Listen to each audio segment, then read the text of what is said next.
Good evening all of you are most welcome in nursing innovation. तो आज हम फिर से आपके लिए एक फैसिनेटिंग क्वेश्चन लेके आए हैं और जो क्वेश्चन रहने वाला है वो सीजर से रिलेटेड है। ओके, सो अब देख लेते हैं क्वेश्चन है क्या। Question is the first action should the nurse do when the client develops conversion in the ward और कम्युनिटी सेटिंग। यानी कि एक पेशेंट है, एक क्लाइंट है, वो वार्ड के अंदर है और अचानक से उसके अंदर कन्वर्जन डेवलप हो जाते हैं, तो नर्स का जो पहला एक्शन है वो क्या रहेगा। तो फर्स्ट ऑप्शन है make the patient lying down and provide side line position and open the airway.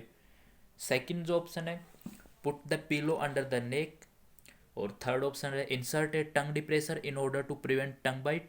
And last one जो ऑप्शन है वो है एडमिनिस्टर मेडिकेशंस। तो अगर किसी के अंदर कन्वर्जन डेवलप हुए हैं तो फर्स्ट एक्शन क्या रहेगा as a nurse.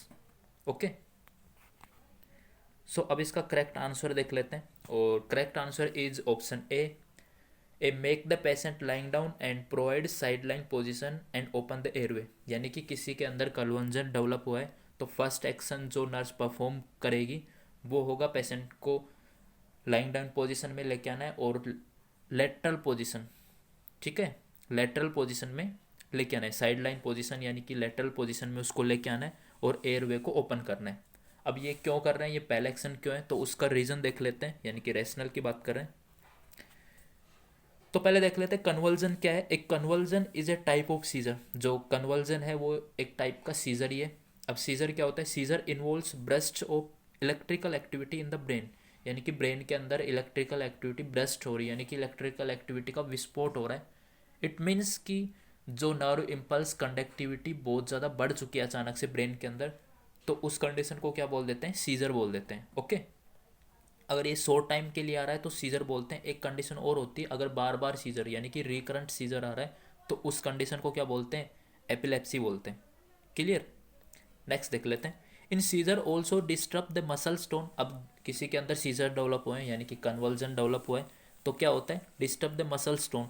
Muscle stone develop क्या हो जाती है, डिस्टर्ब हो जाती हैं। अब जैसे ही मसल स्टोन डिस्टर्ब हो गए मतलब in this disturb the process of muscles contraction and relaxation. Muscle stone disturb हो चुकी हैं, इसका मीन्स ये है कि मसल्स की जो कॉन्ट्रैक्शन और रिलैक्सेशन करने की जो प्रोसेस थी, जो पावर थी, वो क्या है, कंप्लीटली रूप से डिस्टर्ब हो चुकी है। अब ये डिस्टर्ब हो जाएगी तो क्या होगा, मेनली रूप से पूरी बॉडी की मसल्स कि पूरी प्रोसेस क्या हो जाएगी, डिस्टर्ब हो जाएगी, यानी कि वो अच्छी तरीके से कॉन्टैक्ट और रिलैक्स नहीं कर पाएंगी।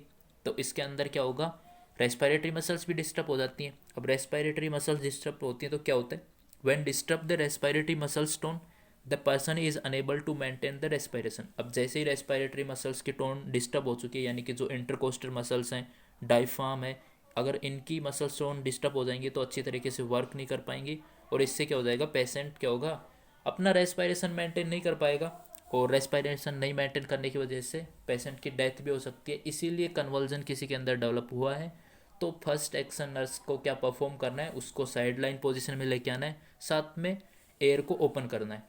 अब यहाँ पे एक और सवाल आता है कि वैसे तो जो रेस्पिरेशन के लिए बेटर रेस्पिरेशन कर पाए एक पेशेंट तो उसके लिए सबसे बेस्ट पोजीशन होती है सेमी फाउलर या फिर हाई फाउलर पोजीशन, बट यहाँ पे साइड लाइन पोजीशन क्यों दे रहे हैं।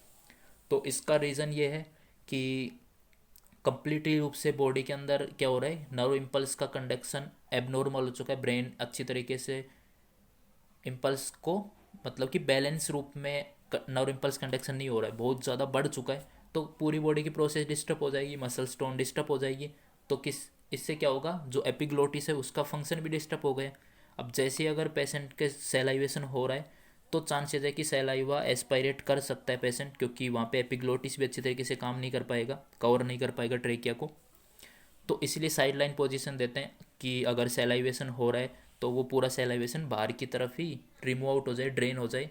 ओके, तो ये इसका रीज़न है साइड लाइन पोजिशन का। ओके, तो आज का सेशन इतना ही है, तब तक के लिए wish you all the best and thanks for watching.